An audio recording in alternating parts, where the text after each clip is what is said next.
Welcome back to our cinematic journey. Thanks for tuning in again as we dive deep into iconic films that left a mark on cinema history. If you're enjoying these explorations, don't forget to like, drop a comment, and subscribe so you never miss the next deep dive into movie greatness. But before we dive into the story, here are some quick facts you should know. Released on October 22nd, 1982, directed by Ted Kotcheff, based on the 1972 novel First Blood by David Morrell. Sylvester Stallone co-wrote the screenplay and starred as John Rambo. Filming took place in British Columbia, Canada, mainly around Hope, which stood in for the fictional town. The original cut of the film was over 3 hours long. Stallone wanted it cut so badly he considered buying the footage to destroy it. It was made on a budget of approximately $15 million. The film grossed over $125 million worldwide, making it a major box office success. First Blood is the first of 5 Rambo films released between 1982 and 2019. The film helped redefine Stallone's career, launching Rambo as an enduring action icon alongside Rocky. Let's step into the misty forests of the Pacific Northwest and follow a man haunted by war, misunderstood by his own country.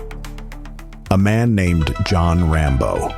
It all begins when he walks into the quiet town of Hope, Washington. He's not looking for trouble, just trying to find an old army buddy. But when he learns his friend died from cancer caused by Agent Orange exposure, something in him shifts. As he wanders through town, scruffy and worn from the road, the local sheriff, Will Teasel, sees him as a problem before he says a word. Teasel drives him out of town and tells him to move along, but Rambo doesn't take kindly to being pushed. When he turns around and walks back into town, the sheriff arrests him for vagrancy. What happens next is a spark that ignites an explosion. In custody, Rambo is harassed, taunted, and mistreated by the deputies. Their aggressive treatment triggers traumatic memories from his time as a prisoner of war in Vietnam.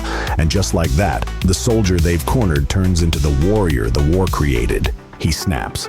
Breaking free, he fights his way out of the station, steals a motorcycle, and disappears into the dense forested mountains. What follows is a manhunt unlike anything the town has seen, but they underestimate who they're dealing with. Rambo, a former Green Beret trained in survival and guerrilla tactics, turns the hunters into the hunted. He disables officers without killing them, setting traps with expert precision and outsmarting every move they make. Meanwhile, back in town, Colonel Sam Troutman, Rambo's former commanding officer, arrives. Calm and composed, he delivers a chilling message: they don't stand a chance. Rambo was trained for this exact kind of situation, and the local lawmen are wildly out of their depth. What started as an arrest spirals into a full-blown military operation with helicopters, armed patrols, and desperation thick in the air.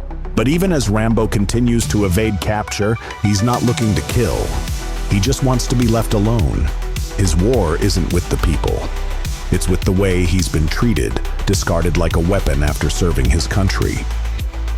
The tension finally boils over when Rambo returns to town, wounded but unbroken. He confronts the sheriff in a final, explosive showdown inside a hardware store. The man who once stayed silent finally breaks down in front of Troutman, emotionally unraveling from years of trauma, guilt, and being forgotten. It's not a movie about carnage. It's about pain, about how war doesn't end when the guns go silent. First Blood isn't just an action film. It's a powerful look at how soldiers are treated after war, and how trauma doesn't fade just because the conflict ends. It introduced the world to John Rambo, not as the muscle-bound action figure he later became, but as a broken man, shaped and scarred by war, who was simply pushed too far. Sylvester Stallone delivers one of his most human and complex performances, portraying a soldier who was never given the chance to come home in peace.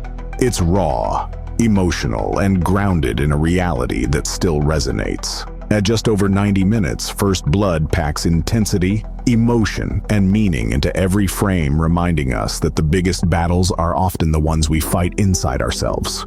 Thanks for joining us on this journey into the rain-soaked hills and silent wounds of First Blood. If this story hit you the way it hit us, make sure to like, share your thoughts below, and hit subscribe for more cinematic deep dives. Until next time, stay sharp and stay curious.